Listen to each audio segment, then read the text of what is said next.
Hello बच्चों, कैसे हो आप सब। मैं स्वागत करता हूं आपके मोस्ट फेवरेट चैनल सॉल्यूशन गुरु पे। और मैं आ गया हूं एक शानदार सी टॉपिक लेके, mechanical property of the fluid. बहुत अच्छा, बहुत ही फास्ट प्रॉपर मैनर में एक एक टॉपिक को कवर करते हुए न्यूमेरिकल के साथ चैप्टर हाजिर है।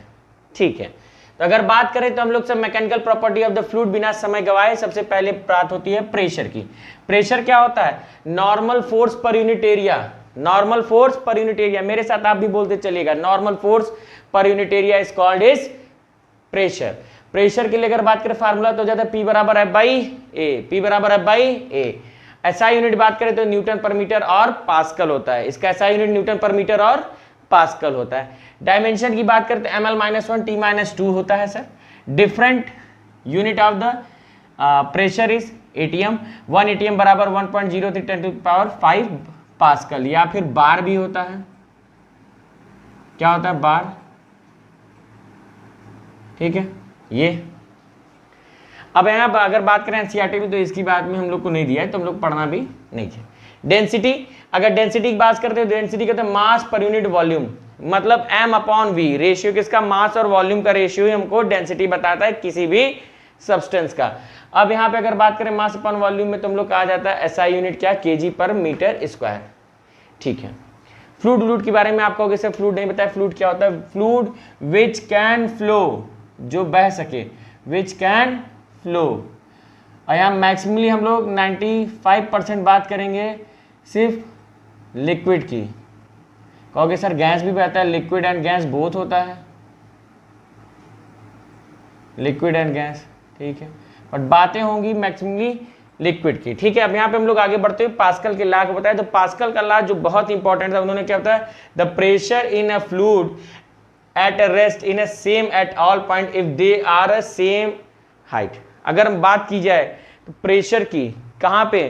किसी भी लिक्विड का जब वो रेस्ट में है तो वो सेम होता है एट हॉरिजॉन्टल लेवल। अगर हॉरिजॉन्टल लेवल की बात नहीं, इस साथ पे बात की जाए, ये रेस्ट में है लिक्विड, तो इसके सभी पॉइंट पे प्रेशर क्या होगा? सेम होगा। पास्कल यहाँ पे बना दिया P1 P2 P3। अगर हम लोग का एक कंटेनर है कुछ इस तरीके का,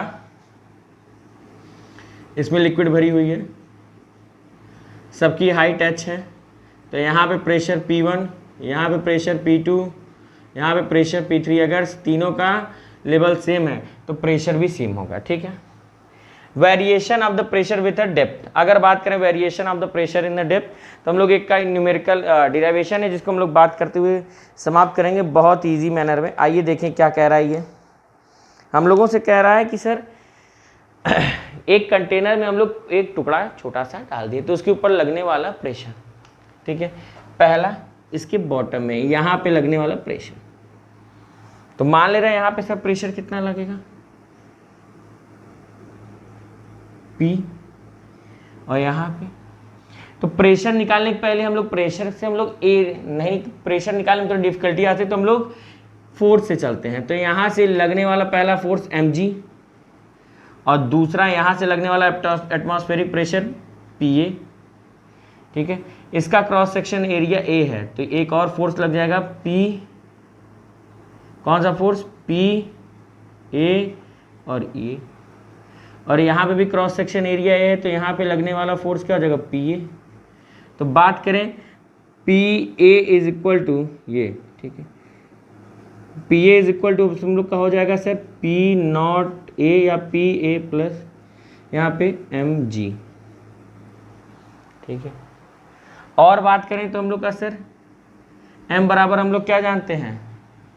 यहाँ से बात करें तो रो इंटू वॉल्यूम, और वॉल्यूम की अगर हम लोग बात करें तो क्या हो जाएगा? इसकी मान ले रहे हाइट कितनी है? इसकी हाइट हम लोग की h है।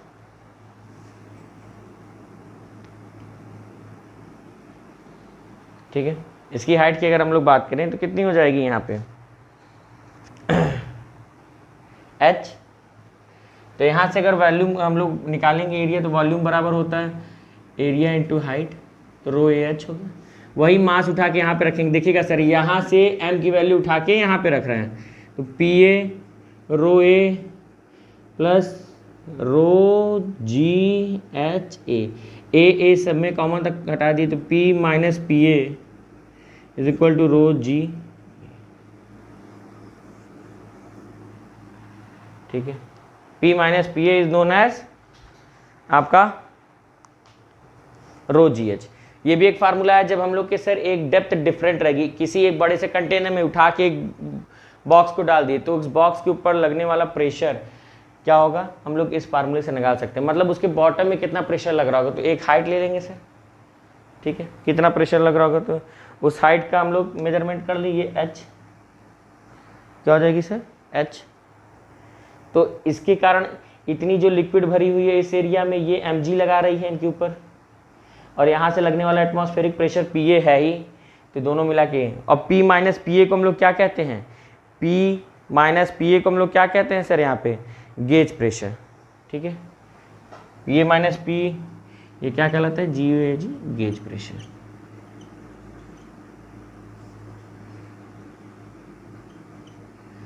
ये कहलाता है हाइड्रोस्टैटिक स्टैटिक प्रेशर। आगे बात चलते हुए हम लोग की पहुंची है हाइड्रोलिक मशीन के ऊपर। Hydraulic machines when your external pressure is applied on any part of the fluid contained in a vessel, it is transmitted undiminished and equally in all direction। अगर हम लोग बात करें, ये कोई एक है,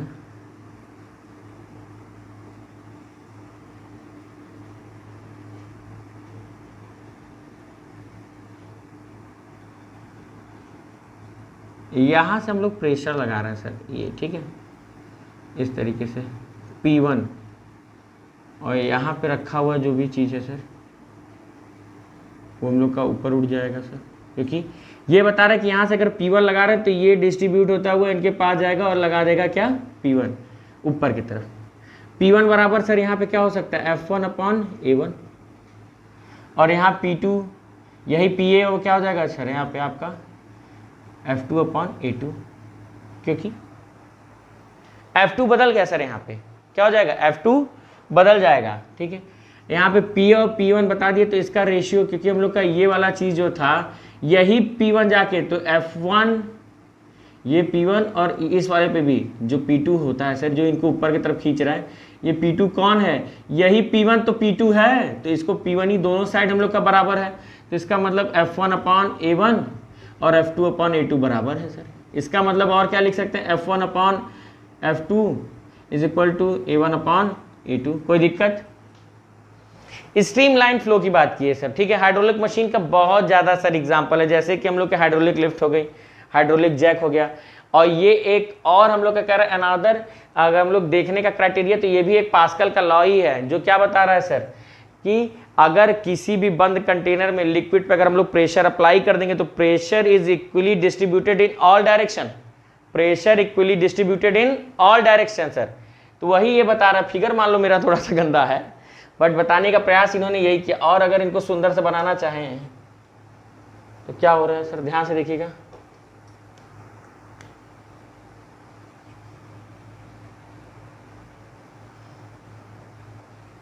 यहाँ पे खड़ा था एक व्यक्ति, लगा रहा था सर यहाँ से फोर्स, ठीक है। अब यहाँ पे जो प्रेशर लगा रहा है P1, ठीक है, और वही pressure according to Pascal law distribute होते हुए यहाँ चला है सर, ठीक है। बट यहाँ पे लगने वाला फोर्स अलग था, यहाँ पे लगने वाला फोर्स अलग है।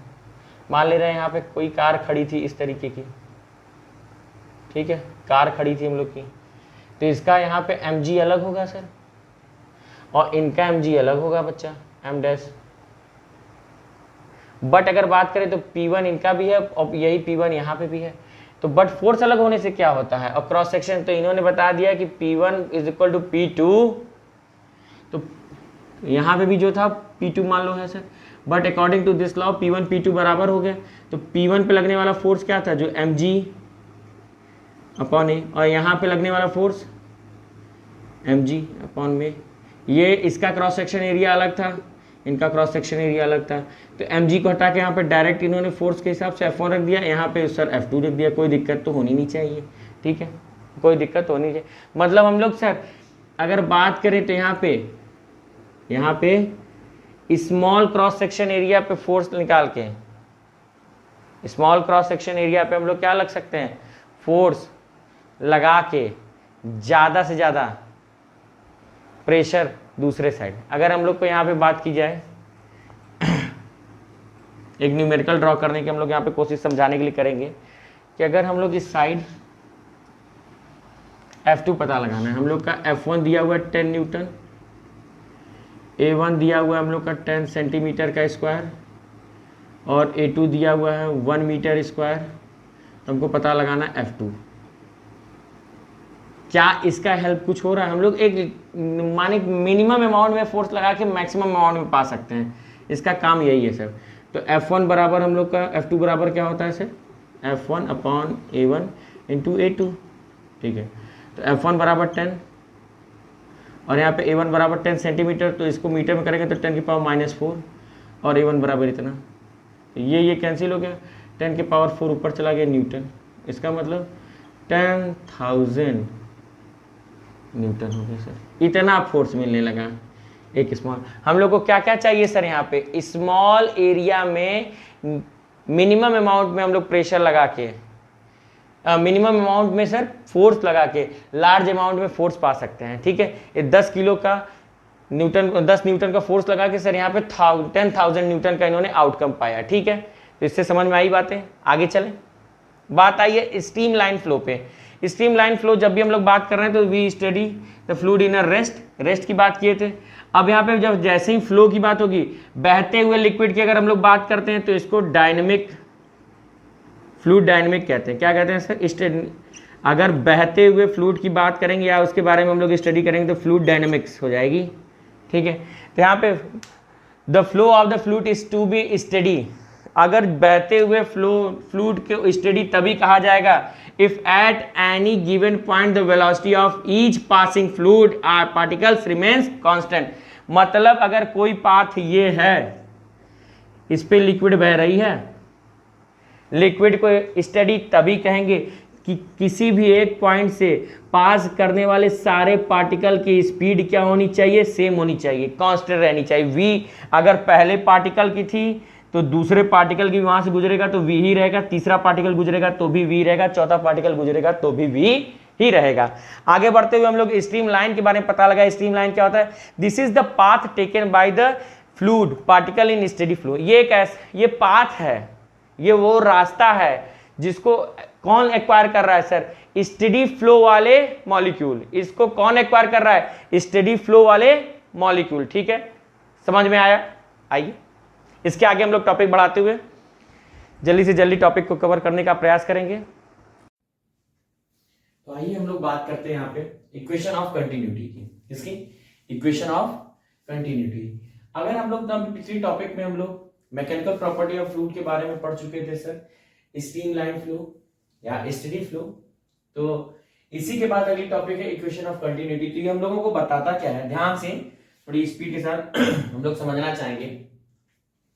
इक्वेशन ऑफ कंटिन्यूटी बता रहा है सर कि ये फ्लूइड डायनेमिक्स, मतलब जब तक मोशन में रहेगा, अगर फ्लूइड बह रहा है तो उसकी हम लोग स्टडी करेंगे तो 1 सेकंड में या फिर यूनिट टाइम में जितना मास सिस्टम से बाहर निकलेगा फ्लूइड का, जितना मास सिस्टम से फ्लूइड का बाहर निकलेगा उतना ही मास ऑफ फ्लूइड अंदर सिस्टम के आ रहा है, ठीक है। इसका मतलब अगर एक एग्जांपल ये दे, 1 सेकंड में इस वाले क्रॉस सेक्शन एरिया से 1 लीटर फ्लूइड बाहर की तरफ जा रहा है, या 1 लीटर नहीं कह सकते यहाँ पे, अगर हम लोग बात करें तो सर 1 kg फ्लूइड बाहर की तरफ, या फिर यहाँ पे बात कर ले x अमाउंट में फ्लूइड बाहर की तरफ जा रहा है 1 सेकंड में, तो x अमाउंट में फ्लूइड अंदर की तरफ आएगा 1 सेकंड में, ठीक है। इनकी डेफिनेशन देखते हुए हम लोग कह रहे हैं sir steady state process the rate at which the mass leave the system. जिस रेट से मास जो है फ्लूइड का सिस्टम को छोड़ रहा है, बाहर की तरफ जा रहा है, उतने ही रेट से मास जो है वो अंदर की तरफ भी आ रहा है सिस्टम में। इसका फार्मूला था A1 B1 और A2 B2, आप लोग जानते हैं, ठीक है। आगे बढ़ते हुए हम लोगों ने पता लगाया कि एक बर्नौली इक्वेशन, हम लोगों ने पता नहीं लगाया, पता पहले से था, हम लोगों ने इसके बारे में स्टडी की। बर्नौली इक्वेशन क्या है? Based on the conservation of energy. दो कोई non uniform cross section area है, एट डिफरेंट हाइट पर रखा गया, तो यहाँ पे अगर लिक्विड यहां से यहां तक डिस्प्लेस करने में, ठीक है, यहाँ से यहाँ ये जो लिक्विड थी इतनी, इसको हम लोग यहाँ भेज दिए आगे, ठीक है, ए से 2 और 2 डैश A1 डैश, A2 से सर A1 डैश 2 डैश भेज दी, ठीक है। या जो यहाँ लिक्विड थी उसको यहाँ भेज दिया गया। तो ये जो हम लोग प्रेशर लगा रहे, जाहिर सी बात है जो ऊपर लिक्विड होगी, जो भी लिक्विड ऊपर होगी वो पीछे की तरफ धकेलती रहेगी। ऐसे अगर हम लोग बढ़ते रहे तो हम लोग का फोर्स पीछे की तरफ रहेगा, पीछे वाले ढकेल, तो कोई हम लोग को पीछे से ढकेलता रहेगा तो हम लोग ऊपर बढ़ते चले जाएंगे, कोई पीछे से हम लोग को ढकेलता रहेगा तो हम लोग ऊपर बढ़ते चले जाएंगे, अन्यथा हम लोग ऊपर नहीं बढ़ेंगे। तो फोर्स पीछे से लग रही है और हमारे में चेंज आ रहा है, हमारा डिस्टेंस बढ़ता जा रहा है, या फिर हम लोग जहां से पहले पोजीशन में थे उससे हम लोग आगे बढ़ते जा रहे हैं। तो एक वर्क करना पड़ रहा है हम लोग को, दिस प्रेशर फोर्स के कारण हम लोग को एक वर्क करना पड़ रहा है। तो वर्क क्या होता है सर, चेंज इन एनर्जी के बराबर होता है। कौन सी एनर्जी होगी, kinetic energy plus potential energy. इसका एक फार्मूला हम लोग के सामने निकल के आया था पूरा डिराइवेशन के बाद, कि P plus half rho V का स्क्वायर प्लस रो GH कांस्टेंट। ठीक, आगे बढ़ते हम लोग ने पता लगाया, जो नया टॉपिक था हम लोग के चैप्टर में था वो speed of the efflux. Efflux का मतलब एक बड़ा सा कंटेनर है, बहुत बड़ी सी टंकी है, उसके अगर हम लोग h डेप्थ पे एक होल कर दें, h डेप्थ पे होल कर दें, मान लो एक बड़ी सी टंकी हमने उसके 10 मीटर के डेप्थ में होल कर दिया, तो वहां से जितनी, यहां से जो भी वेलोसिटी से लिक्विड या जो भी स्पीड से लिक्विड बाहर की तरफ आएगा वो उतनी ही स्पीड एक्वायर कर लेगा जितना कि अगर हम लोग इस 10 मीटर से किसी बॉडी को फ्री फॉल करा दें, ठीक है। जितने डेप्थ से वो लिक्विड बाहर की तरफ आएगा तो उसका स्पीड कितना एक्वायर कर रहा है, वो कितनी स्पीड एक्वायर कर रहा है, वो उतने ही स्पीड एक्वायर करेगा कि अगर उतने ऊंचाई से हम लोग किसी बॉडी को फ्री फॉल या फिर नॉर्मली छोड़ दें, ऐसे टप्प से, ऐसे टप्प से, ठीक है। तो इसका फॉर्मूला था V बराबर अंडर रूट में रो GH। H क्या है, यही है डेप्थ ऑफ दी टैंक या फिर डेप्थ ऑफ दी पॉइंट, कितने गहराई में सर ये छेद है या फिर ये होल है।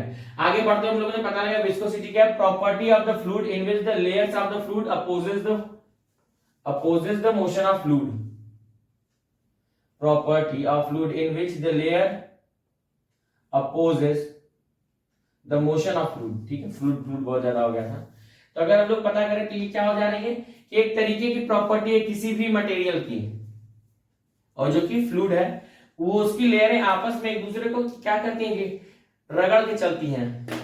मीन्स आगे वाली जो ऊपर वाली वो पीछे वाले को नीचे करना चाहिए, जो नीचे वाली है वो पीछे वाले को पीछे। तो इस तरीके से ये बह रही है, देख रहे हो सर, ऊपर वाली नीचे वाली एक दूसरे को रेजिस्ट करते हुए बहती है सर। तो यही रेजिस्टेंस की प्रॉपर्टी, अपोजेस का प्रॉपर्टी या फिर जो अपोजिट है सर, इसको कह रहा है कि तुम मत बढ़ो मैं बढ़ूंगी, तुम मत बढ़ो मैं बढ़ूंगी।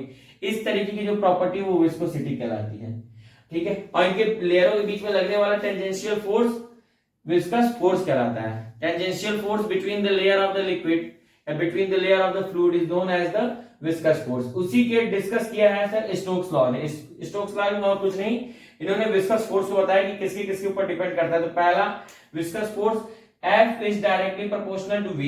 F is directly proportional to V means speed of fluid. दूसरा F is directly proportional to A मतलब रेडियस, वो ड्रॉपलेट स्फीयर, ठीक है। तीसरा F is directly proportional to viscosity, जिसको हमने क्या ईटा से दिखाया, एक एंड खींचो ईटा बराबर और एक लंबा से उसका पूंछ बंद करो। तो अगर हम लोग तीनों को साथ में लिखते हैं और प्रोपोर्शनलिटी हटाते हैं तो एक कांस्टेंट का यूज किया जाता है, जो कि कांस्टेंट हम लोग का क्या है 6 पाई, और जब उनको हम लोगों ने लिखा तो 6 पाई एन ए वी या 6 पाई एन आर वी, ठीक है। किसी किसी बुक में हम लोग को ए न लेके रेडियस आर ले लिया है, ठीक है। आगे बढ़ते हम लोग ने पता लगाया सरफेस टेंशन। सरफेस टेंशन क्या है, mass per unit volume. Surface tension mass per unit volume, T upon F upon T is equal to F upon 2L, T is equal to F upon 2L। Angle of contact की बात की गई, ठीक है। इसके बाद angle of contact आगे, जैसे कि अगर ये एक लिक्विड है, ये तो चल ही गया, ये एक कंटेनर, ठीक है,